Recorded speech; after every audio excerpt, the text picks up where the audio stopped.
In this industry, I really want to talk about like the incumbents that exist, Ticketmaster being one of them, which people do have like a lot of complaints about. But as a founder in this space, how do you come in and compete with those platforms that already exist? What makes you guys different? How do you kind of prove that you are what, you know, companies or organizations should use instead? Yeah, absolutely. I mean, there's Ticketmaster, but there's many, many more verticalized players. Just in the States alone, in the college space, there's a big one doing 150 million net revenue just in college ticketing, right? And this exists in different verticals in the market as well. So it is a red ocean industry. It is highly competitive, and there are amazing companies with great service offerings out there already.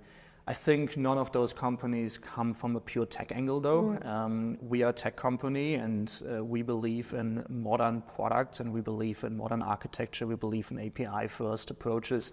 We believe in data ownership for the event organizers. If you look at the big marketplaces out there, they are the ones that keep the data. They are the ones that keep the customer records. They are the ones that keep the customer communication.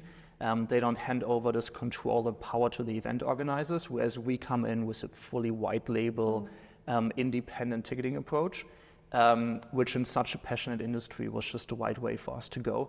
I mean, in the end, you're cheering for a sports club and not necessarily for a ticketing marketplace. So you know what you want, and you just want to buy it directly at the sports club or the event brand, the festival, whatever. So fully white label and focused on technology, that was always our niche, and then we just executed on it. And maybe a second component to that, yes, there's lots of Goliaths out there, right? There's big companies with massive funding, with thousands of people in seat, with a big history of decades of providing those services. So it's not easy to compete with them. But at the same time, it doesn't change the fact that if your mission is important, it is important, right? And people buy into it. They buy into having data access. They buy into flexibility and serving the customers directly.